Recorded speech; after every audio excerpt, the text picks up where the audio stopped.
The German Empire, having recently formed, stands as one of the most powerful nations in Europe following its unification in 1871. However, due to a lack of colonies, it is eager to expand and to challenge the Royal Navy in the sea.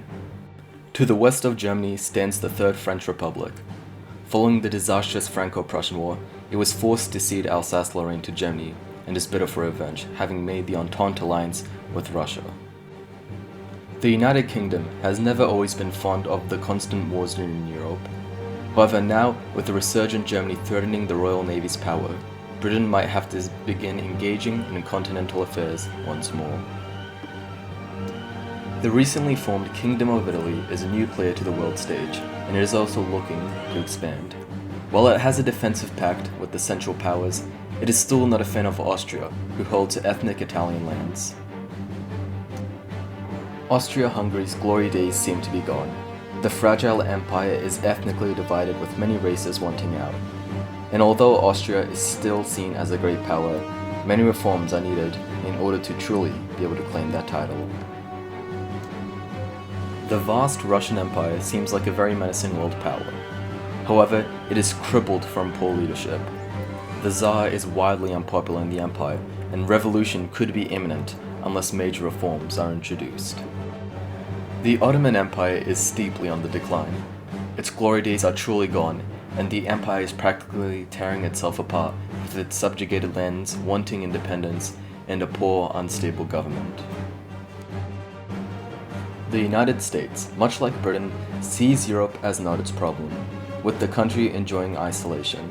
However, with the world slowly plunging into war and chaos, the sleeping giant might be forced to wake up. Lastly, the Empire of Japan, much like Italy, is a new power, having rapidly industrialized and expanded into Korea. Japan even humiliated Russia in the Russo-Japanese War in 1905, which caused Japan to grow even stronger. Now, with war looming in Europe, Japan might have the opportunity to expand once more.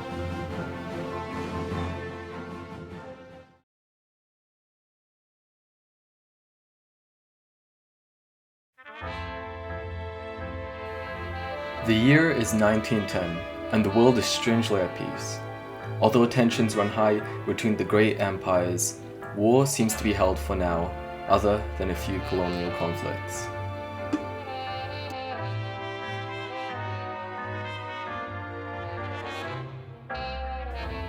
However, the winds of change would soon blow as in Austria-Hungary, Franz Joseph I steps down and Archduke Franz Ferdinand takes the throne. Could this perhaps lead to reform in the empire? Meanwhile in Russia, Tsar Nicholas seeks to regain power away from the Duma following the 1905 revolution, as well as crush liberal and Marxist elements in order to regain absolute power. In Britain, anti-monarchist sentiment flares up, with many people seeking a socialist alternative. Revolution also sweeps through China, as the Qing dynasty is overthrown in a brutal civil war.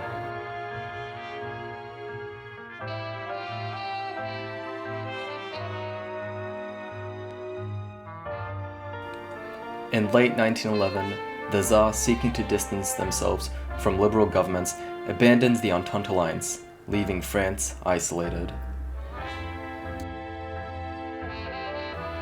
And France, having been betrayed by Russia, turns to radical ideas as socialism support rises.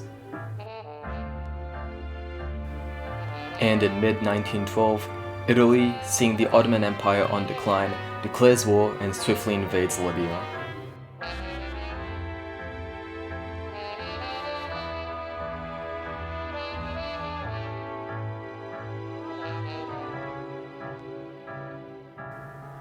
Following multiple treaties, Serbia and Greece formed the Balkan Pact, without Bulgaria as they refused. And after seeing Italian success in Libya, they too invade the Ottomans.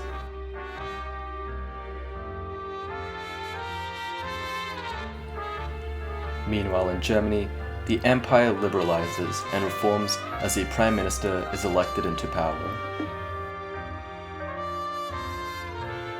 In the US, tired of the constant Mexican border conflicts, President Woodrow Wilson would invade the country, seeking to stabilize it and bring it into the American sphere of influence.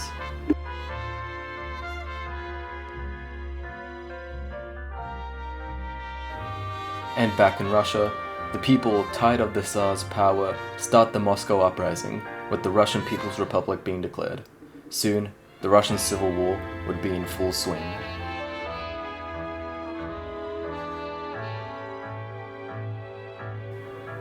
In the US, fueled by the instability of the ongoing Mexican campaign and decades of political violence, the country would fracture into warring states as the Second American Civil War would start.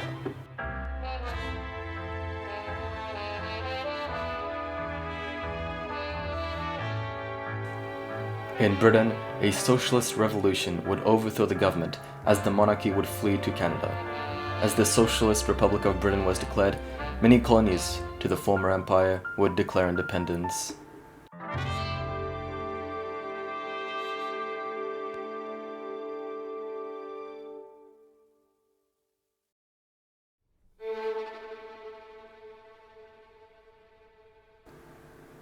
Franz Ferdinand, seeing reform in the empire as the only way forward, would begin talks with Italy to transfer land, in turn to being the Central Powers.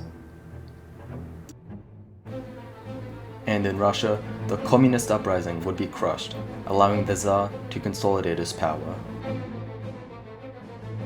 Back in France, a socialist revolution would oust the government, and the Commune of France would be declared. And shortly after following this, Britain would join the Entente Alliance with France, with the goal of spreading socialism across Europe.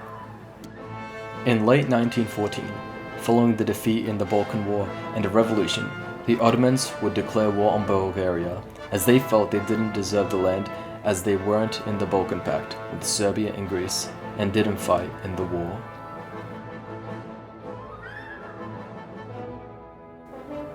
Back in the US, Woodrow Wilson's Confederacy would win the Civil War, and he would go on to declare the proclamation of the Confederate States of America.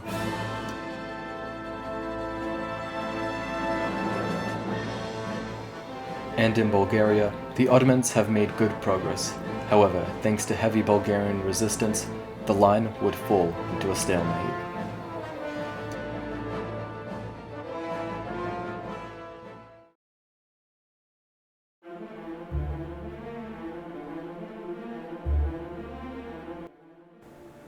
Seeing all the war and instability in the world, the democratic countries of the Central Powers would meet in Munich in mid-1915 to discuss possible war plans to bring democracy and peace back into Europe.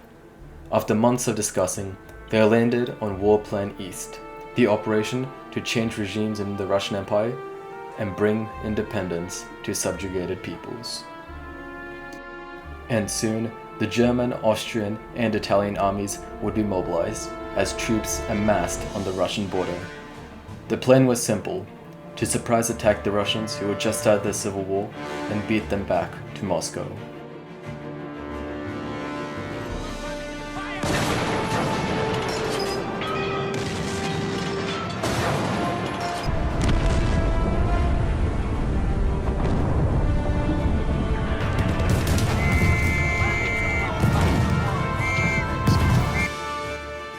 On the 18th of July, 1915, the Central Powers would declare war on Russia and would begin blitzing through Poland and Ukraine.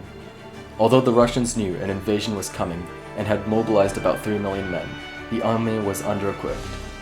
Not helping was the army purges Tsar Nicholas did after the Civil War, which meant that a lot of the generals were inexperienced in leading an army.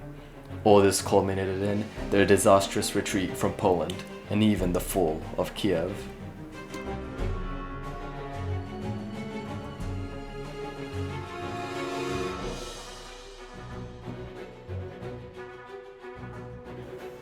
However, as victories kept pouring in for the Central Powers, strange reports would begin coming in from the West.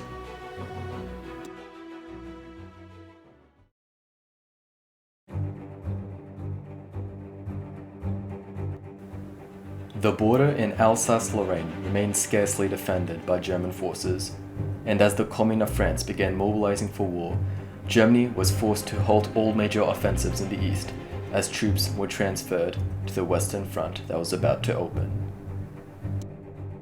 And as France was justifying its war, Serbia saw its opportunity to gain land in Austria-Hungary and declared war on the Central Powers, also bringing Greece into the conflict. And on the 11th of November 1915, France and Britain would declare war on the Central Powers.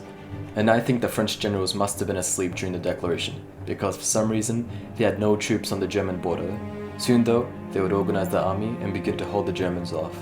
And seeing this great victory for Germany, Romania and Sweden would both join the Central Powers.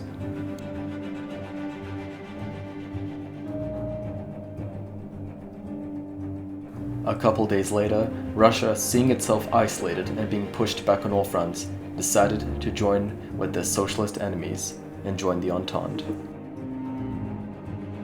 In the south, Italy, being too focused on trying to naval invade Greece, would be overwhelmed by French forces and be forced to retreat from the Alps. And now Germany, seeing itself at war with France, would execute the Schlieffen Plan and invade Belgium and Luxembourg in hopes to bring a swift and decisive end to the war.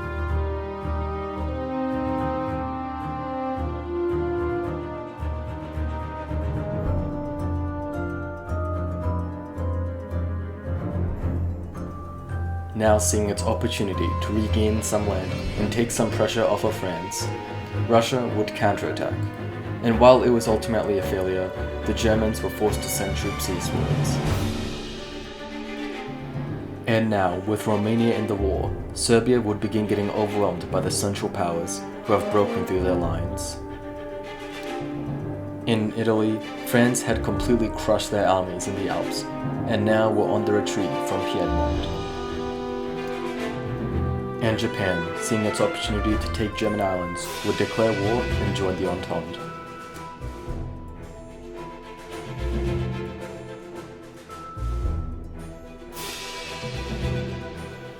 Back in the east, Russia would double down on its offensive and would begin breaking through German and Austrian lines, even threatening Königsberg.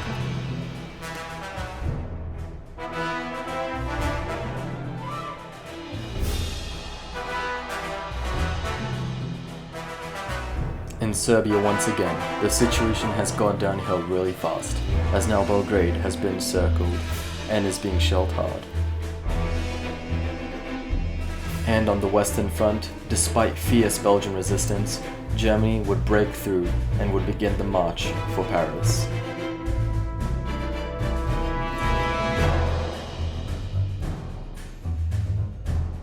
Thanks to the arrival of British troops, however, Germany would begin to be stopped as a stalemate settled in.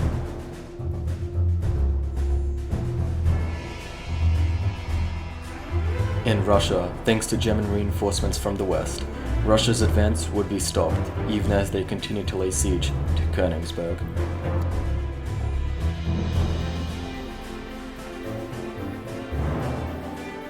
And Germany, now not wanting to fall into trench warfare, continued the offensive up, even as casualties mounted, Entente lines were beginning to break.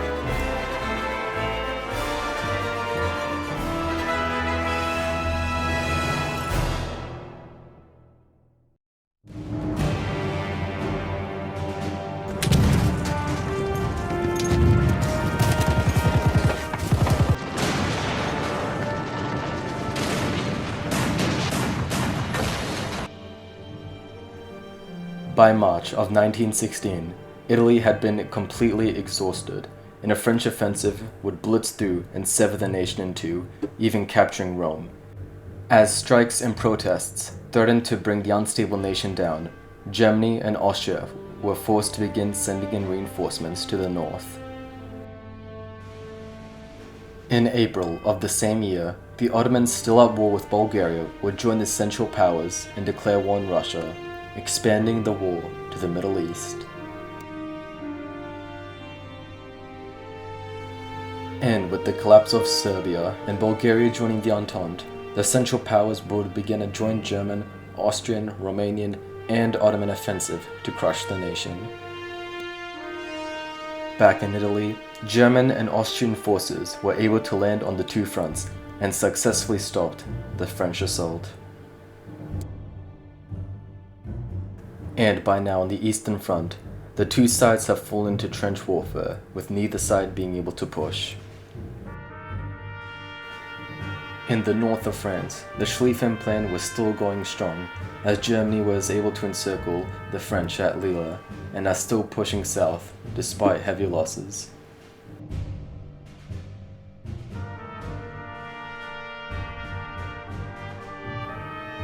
However, on the 17th of May, 1916, the Confederate States of America, seeking to crush German power in Europe, would declare war and join the Entente. Although this might seem like a terrible defeat for the Central Powers, the CSA was still fresh out of its Civil War, so it was very weak.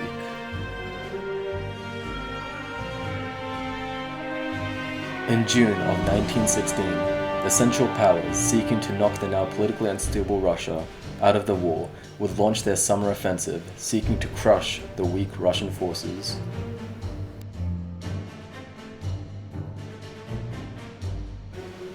Although the offensive would make great gains at first, a lack of manpower from Germany and Austria would cause it to stagnate. However, this pushback for Russia would begin sparking mass unrest and desertion as people took to the streets. The Tsar's fragile regime now lay exposed.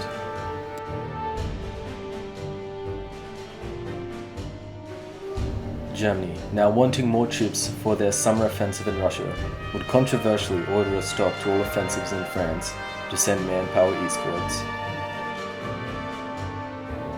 However, this decision wouldn't last long, as by December, Germany would restart their western offensive, with the French holding better in the north, but retreating back in the south.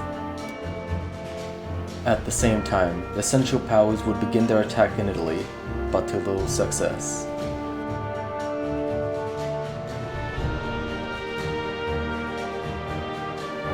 December of 1916 would also see the capitulation of Bulgaria, as the constant Central Powers offensives and the fall of Sofia would lead to their downfall. And with Bulgaria mostly taken care of, the Central Powers would begin pushing into Greece.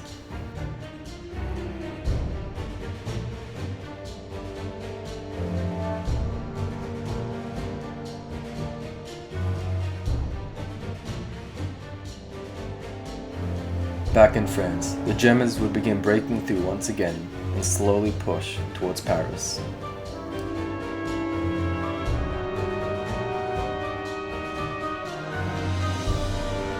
And by December of 1916, the Greeks had been completely crushed, and the Central Powers would begin laying siege to Athens.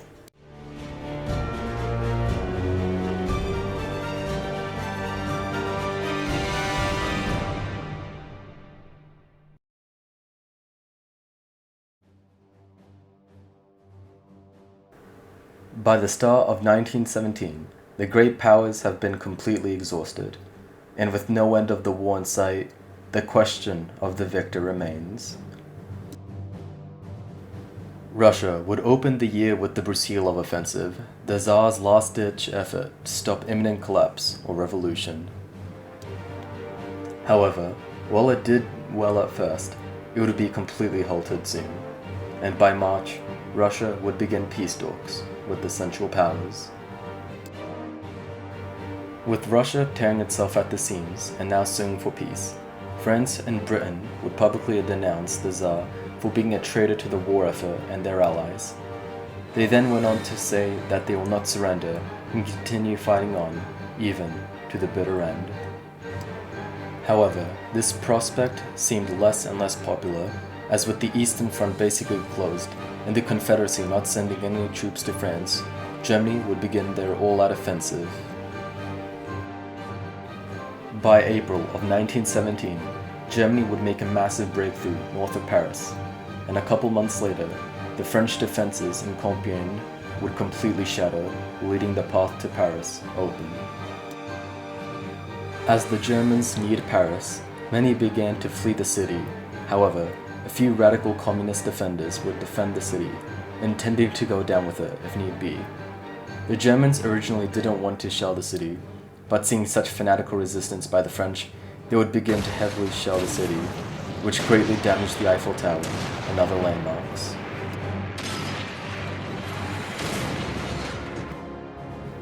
As the Germans began their attack on Paris, they were repelled several times by fierce resistance, but thanks to heavy artillery support and mass bombing, the defense would begin to weaken. And on the 29th of August, 1917, Paris would be overrun by German forces after the entire French line completely collapsed. With now widespread unrest and riots happening in both France and Britain, they knew that to save their regimes, they would need to surrender to the Central Powers.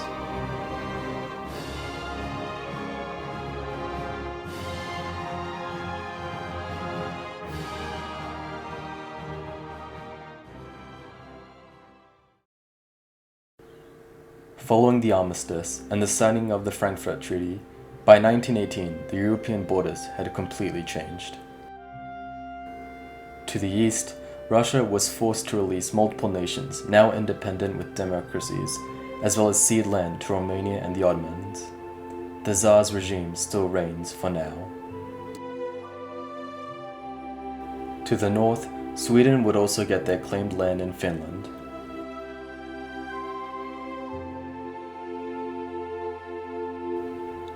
In the south, the Ottomans would gain land in Russia, the Balkans, and the Middle East, as well as sea over puppets in the Caucasus.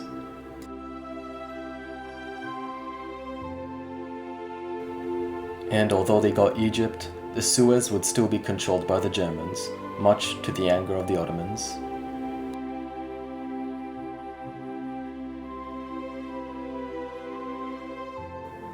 Austria-Hungary would gain Ukraine as a puppet state, as well as annex Montenegro and puppet Serbia.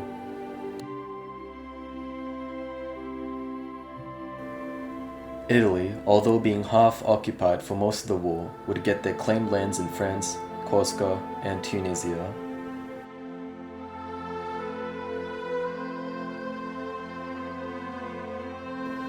And in Western Europe, Germany would gain land in France and puppet Belgium, while taking land and annexing Luxembourg.